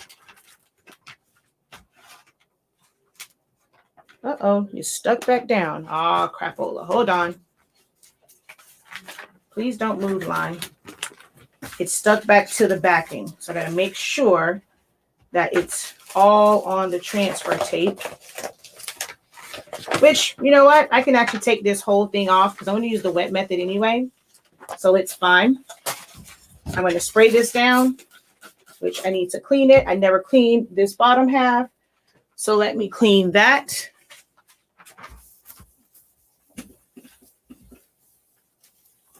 Okay. I'm going to spray that. Doesn't have to be too much, just a little bit of spray on it. And now, again, I'm going to center this back up a little bit like this. It was on the 11.5-inch mark, so I'm eyeballing that. I'm bringing my one, the tip of the one and the R right to that tape. So now I know that it's going to be straight.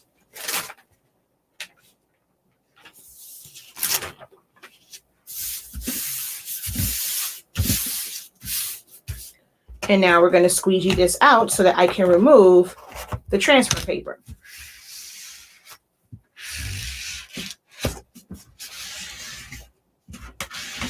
You can use heat if you find that it's not sticking. You can use heat to set it. Just be very careful on chloroplast because this is plastic. So be very careful and don't stay in one spot if you choose to use heat on the chloroplast. But normally just kind of getting this and really pushing out that fluid to where it's soaking into the paper and just pushing it out from underneath. You can usually just remove the tape once you kind of push that fluid from under there. There's a big bubble of fluid there. All right, so we're gonna thin the letters, take a little bit more time to get it to stick. You gotta really get that fluid out.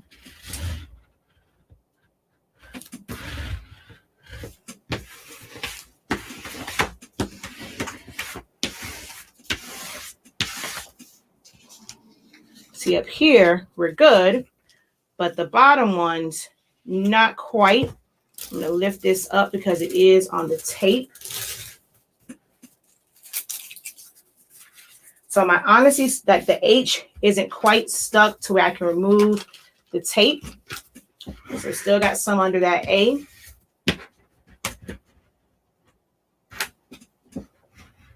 And you'll see the fluid come out.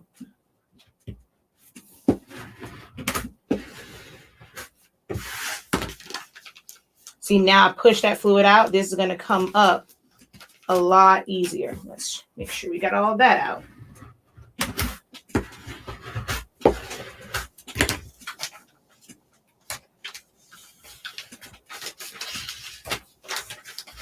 And there should be no bubbles in it. See, I still had a lot of fluid in here.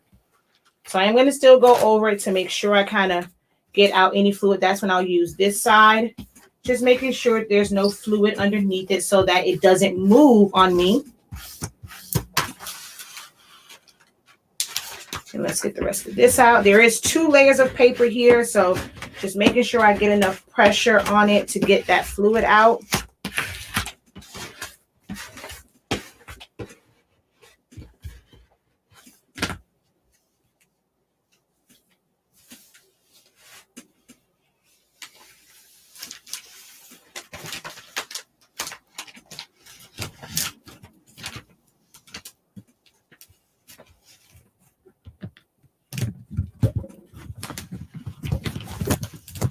And you want it to stick and not lift because when it lifts, That's usually when you get air pockets.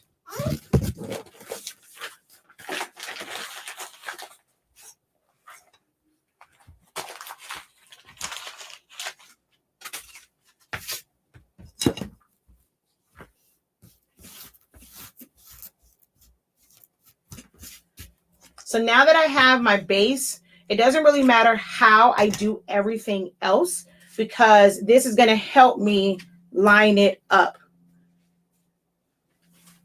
So like with my happy,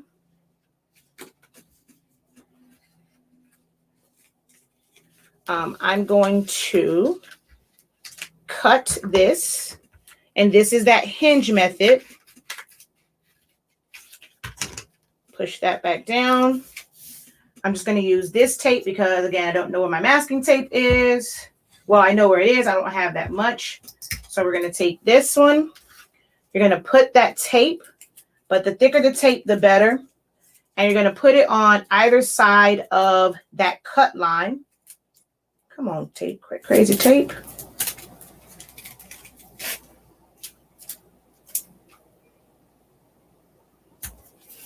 Okay.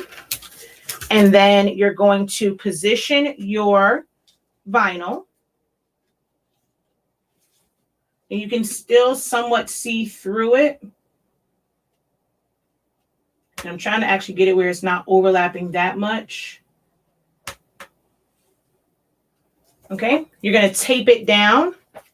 So put your tape down. You're going to lift up the one side. Take the tape off. Well, the backing off, should I say, and use a squeegee of some sort to help you push that down in one, like in a good stroke where you're applying pressure. You want to push that down. That's going to help you prevent air pockets and getting bubbles. And then you'll just lift up the other side. So for really big signs, the hinge method can be the most effective method. I'm a righty. It's hard to. I normally probably would walk to the other side and do it that way because that's my dominant hand as far as like with the squeegee. So I'm just going to use my left hand and hopefully get enough pressure where I don't get any bubbles. I'm just going to use my hand to go across.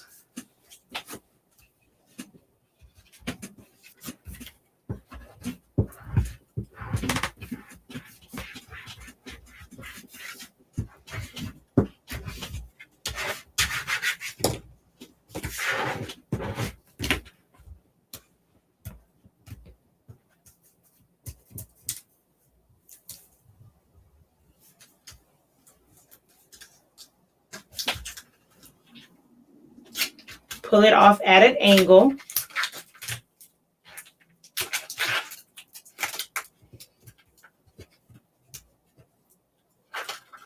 Oh, that piece didn't stick. So I'm going to try and come back around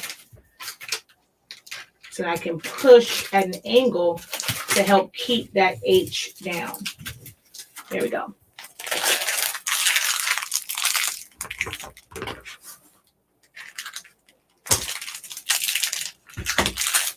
Yes, you can use the rapid tack on windows.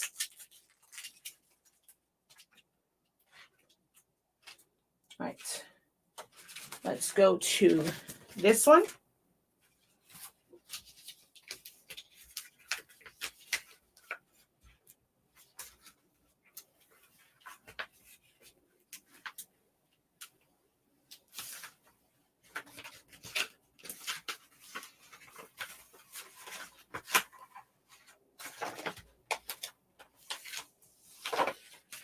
And because there's so many different areas where these line up, and it's not just a one piece like that, I prefer the wet because then I can really move it around to make sure that it's in the place that it should be in. Oh, well, I was going to say, whoa, because there's so many places where this can kind of go wrong. So we're going to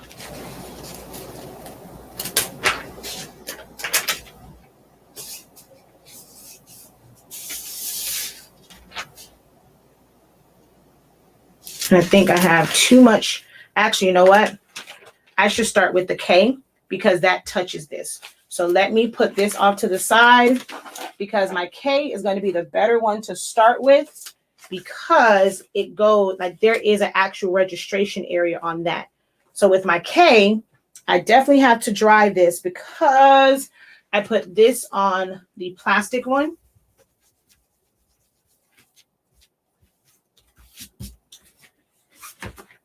And I'm going to have to use the parchment paper method for this because I can't wet on the back of here. So let me grab my parchment paper.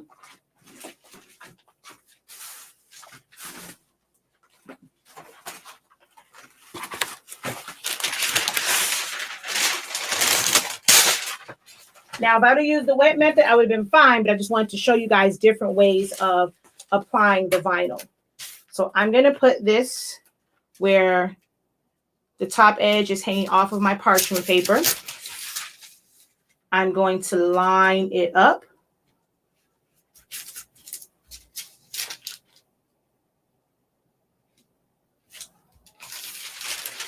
And I still have a lot of fluid on here. I definitely want to dry that so that it sticks immediately. I don't want there to be any fluid to where it wouldn't stick immediately. So we're going to position this, and I can see through the parchment paper and the clear transfer tape to make sure that it's right on that line, right in that gap.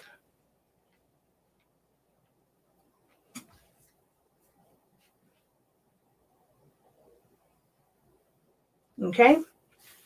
I'm going to hold that there, lift this off of the parchment paper, move the parchment paper down and out of the way so I can get it.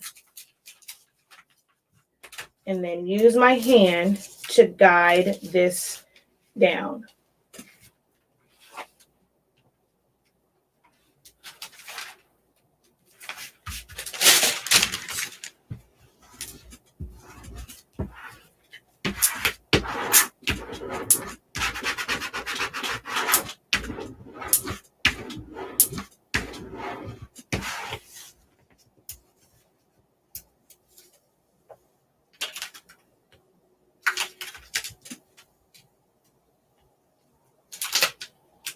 And see, that lifts because it's not fully dry underneath there. So just be careful with pulling it, the next one off. All right, so now that one's on.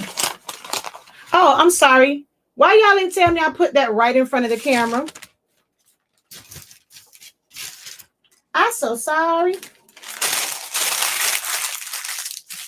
All right, I'm going to do the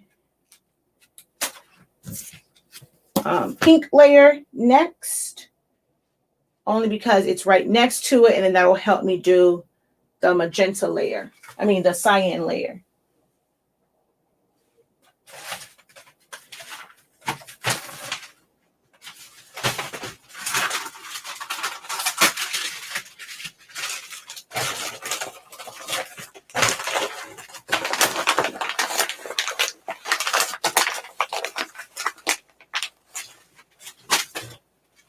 All right.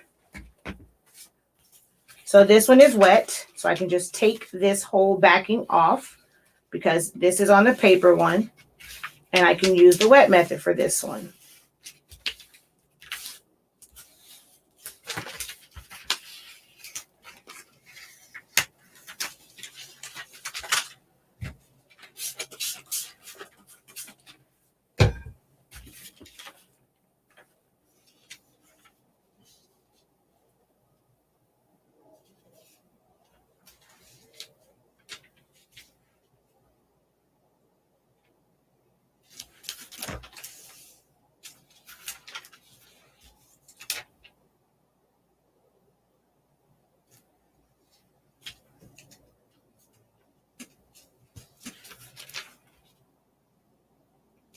Oh, come on.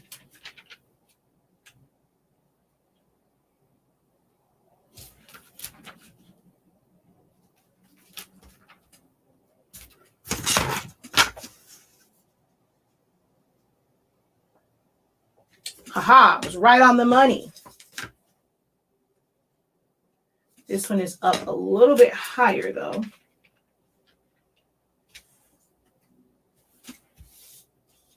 Nope, because then this is off. So that actually was right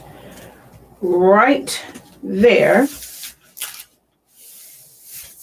Okay, and see how using the wet method, you're able to lift that up, put it back down, make corrections as needed.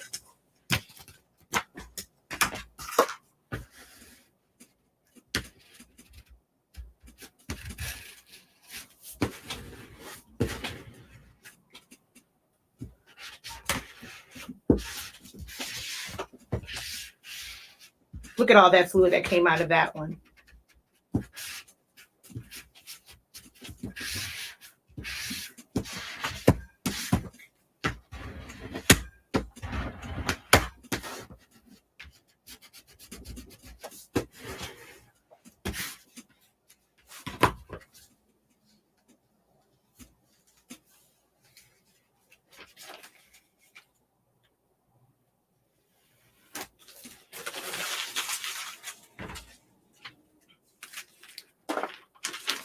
All right.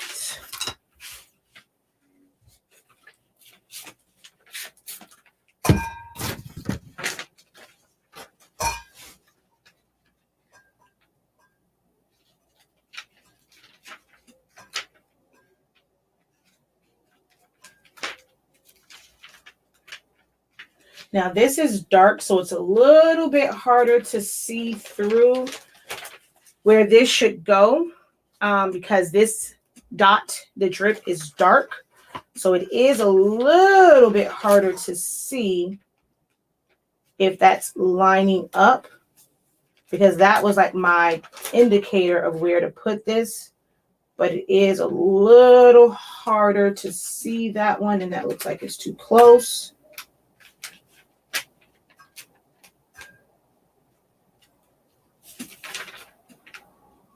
Okay. No, because this is way off. So I have to kind of look at all of these to make sure, like all of these little areas will help me make sure that it's lined up. So I'm just going to slide that down. I think my magenta might be off because all of these line up. So I might take that magenta one off and re-put that on there.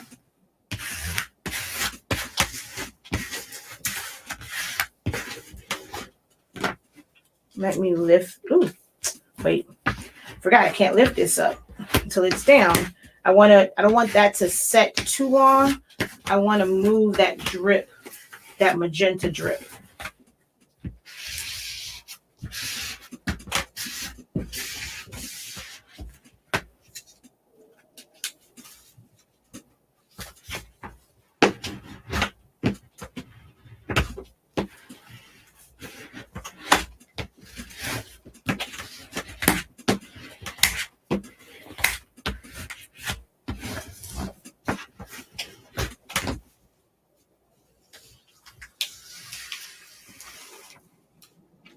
Oh, forgot all about you.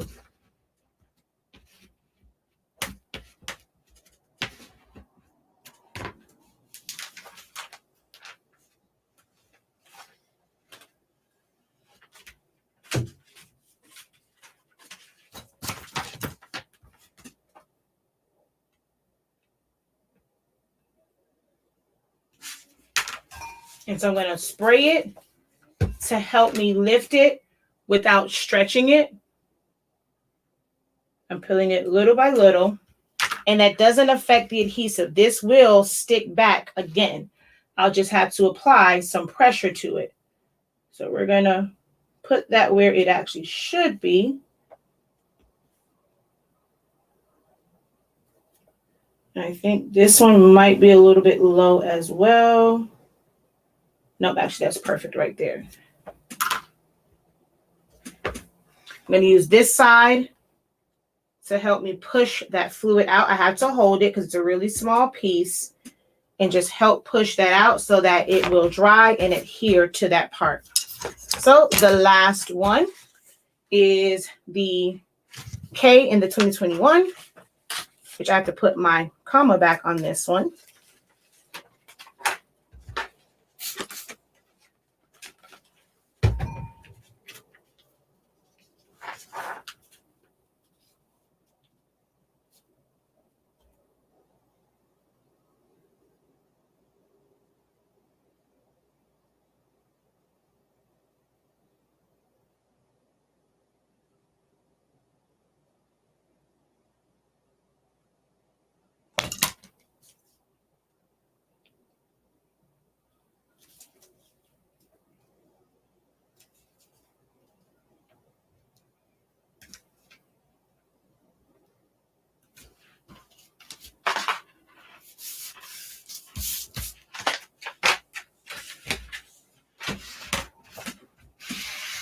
Yeah, since this one was off, this one is off just a little bit also, the N. But I should have known that because this one was off.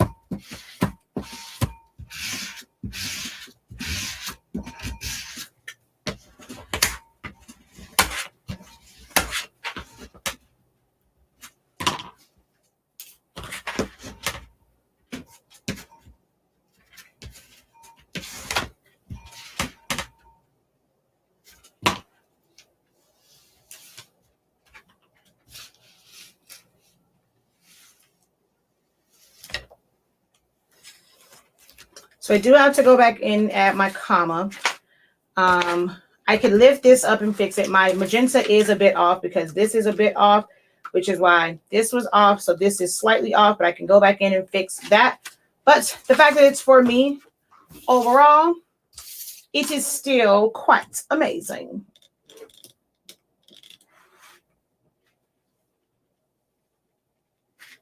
No bubbles in it.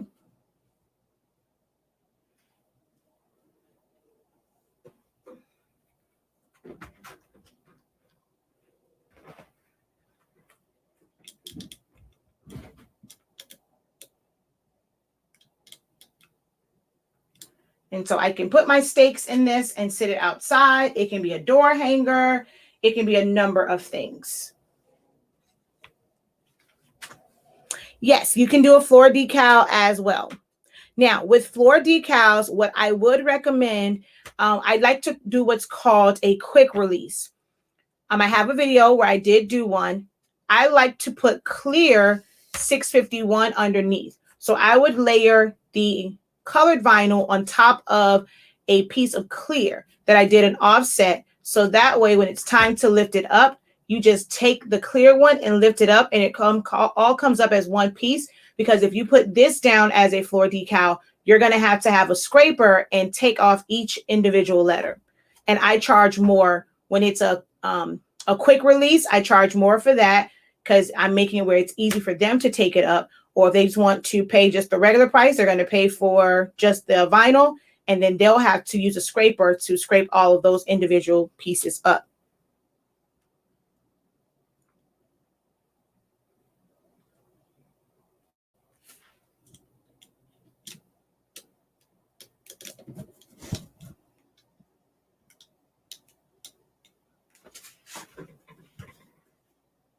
I had to look at it because on camera it looked crooked, but I'm like, it's not crooked. On my phone, it was looking a little, but I think it's just the angle of the camera, but it's definitely not crooked. Yeah, it's going straight across. I was like, wait a minute now, camera. So that's that. Any questions?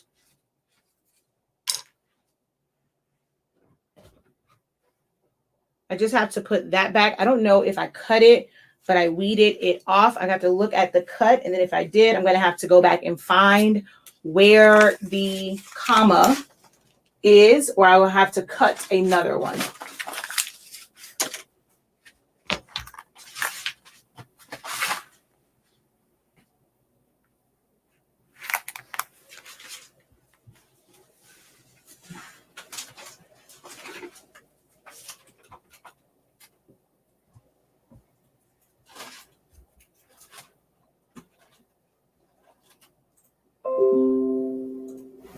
All right, so I'm going to grab this. here. Yeah, the comma was on there. So I think it's on, I left it on the backing. It didn't transfer. So I have to go find that one. But it's our 1 year anniversary. Woohoo! Wait, wrong way. So I'm going to put this, I'm going to put this outside somewhere, or probably for a little bit, hang it up behind me. That is my yard sign on Coroplast.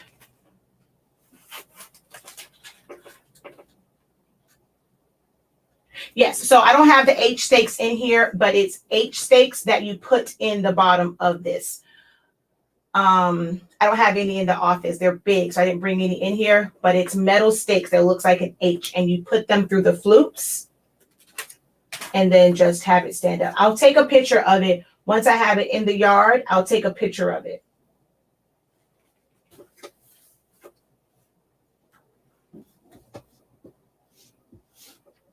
Hey, Hans, thank you.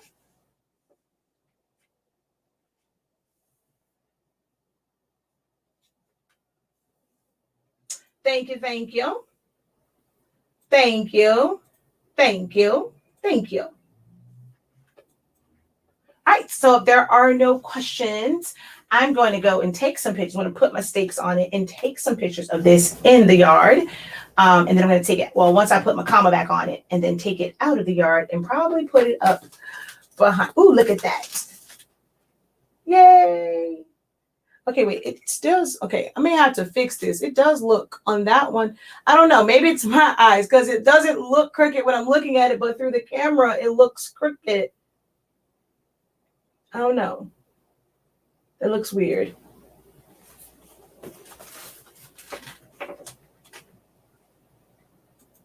Okay, will do. I will definitely do that.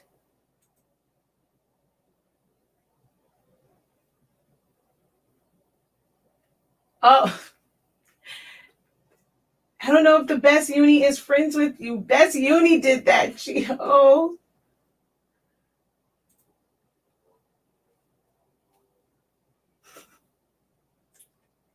Thank you. All right, y'all. I'm about to go and get some lunch. I'm going to be on with the birthday girl today. I also have to go. I'm hoping I can find some at Walmart because I forgot to get pins. So I'm hoping I can find some at Walmart. I got to go find some pins, and I'm going to make a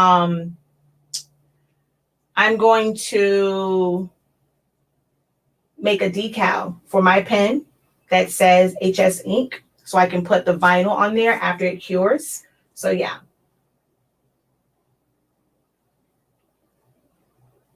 Yes, she is amazing. Do dream on if you knew. Wait, do dream on if you knew. And if you're already a dreamer, welcome back, y'all. Welcome back, y'all.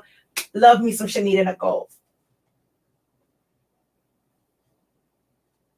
So definitely go check out my girl. Go sub to her channel as well. We all kind of hit milestones at the same time, because she had her giveaway for 20K. Patrice had hers for 25. I had mine. So we all kind of had our some milestones around the same time. So make sure y'all support all my girls, and go and support their channels. Also, like Big Boy, 12 Gone Apparel, Mike T's, like just support these creators who are really out here trying to bring you guys content that's going to help you guys build generational wealth, or just help you with your crafting.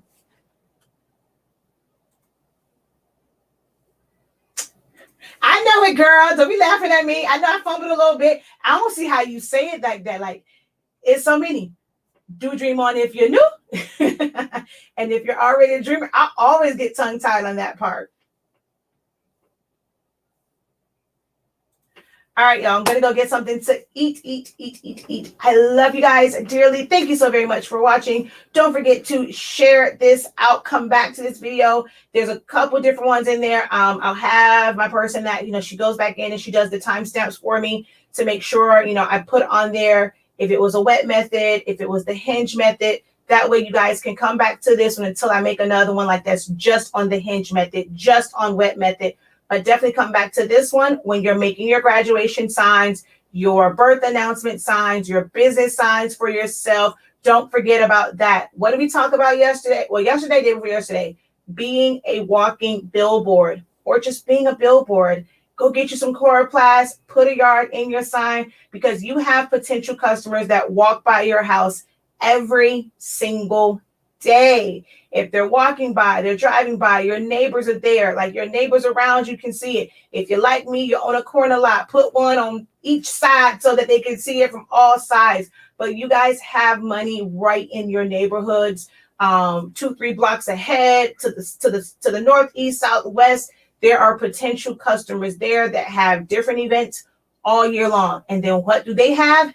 They have friends and family. Sometimes we work so hard to get customers and don't even know that we can tap into the people that are in literally our own backyards. And that can lead to more because they have, may have jobs they go to. So they'll take something there. Now you have an in at their workplace. They have friends and family. They have children that are in sports. So just making a sale with one person, and it's the right person, can go and catapult you into a whole new stratosphere, because you're now exposed to so many different places that you would never really find yourself in that arena, in those locations, or in the face of those customers. But just by using, or selling to and marketing to your neighbors, they can go and refer you to somebody else. And then once you get that person, they have jobs and families and friends. And so it just becomes a trickle effect, y'all. Don't just rely on social media. It's great.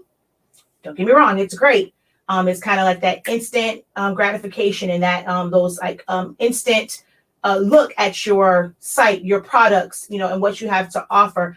But don't forget about word of mouth. Don't forget about that live person-to-person interaction. Those are things that are really going to help your business soar. All right. So until next time, guys, have a great one. Continue to unlock your creativity and be incredible. Peace.